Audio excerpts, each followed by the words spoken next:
কোরবানি ঈদের পর চালের দাম যে বেড়েছে তারপরে আর কমার কোনো লক্ষণ নেই। কেজিতে 4 থেকে 5 টাকা বেড়েছে মিনিকেট ও নাজিরশাইলের দাম। বেড়েছে মুরগির দামও, তবে স্বস্তি আছে সবজির বাজারে। বেশিরভাগ সবজি মিলছে 50 থেকে 60 টাকার মধ্যে। এতে স্বস্তি প্রকাশ করেছেন ক্রেতারা। ঐশী গোস্বামীর প্রমাণ রিপোর্ট।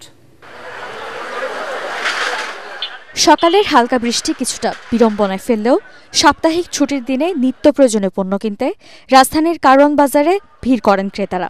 পর্যাপ্ত সরবরাহ থাকায় সবজির দামে কিছুটা স্বস্তি।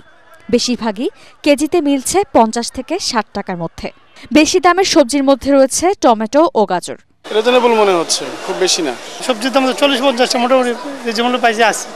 সবাই প্রত্যেকটা সবজির দাম যদি মোটামুটি 50 বা 40 সর্বোচ্চ 60 টাকার মধ্যে থাকে, সবার জন্য একটু ভালো হয়। সবজি এখন পর্যাপ্ত আমদানি, দামও কম, খালি শুধু দুইটা পণ্যের দাম বেশি, টমেটো আর গাজর।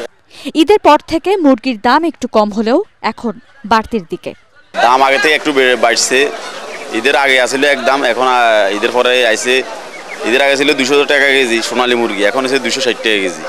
আর ব্রয়লার ছিল 40-45 ঈদের আগে, এখন ব্রয়লার 50 টাকা। কোরবানির ঈদের পর সব ধরনের চালের দাম আরেক দফা বেড়ে সেখানেই থেমে আছে।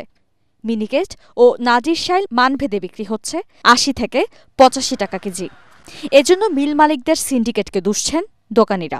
ধানটা চাউলটা তো মিলারের কাছে, আড়তদারের কাছে, এটা চলে গেছে 5-6টা কনজিউমারের কাছে। ওরা নিয়ে বেশি সিন্ডিকেট করছে। মিলার আড়তদার কাছে এখন কিছু নাই, এখন তাদের কাছে সব সিন্ডিকেট। মাংসের বাজারও চড়া। গরুর মাংস 800 আর খাসির মাংস বিক্রি হচ্ছে 1200 টাকা কেজি।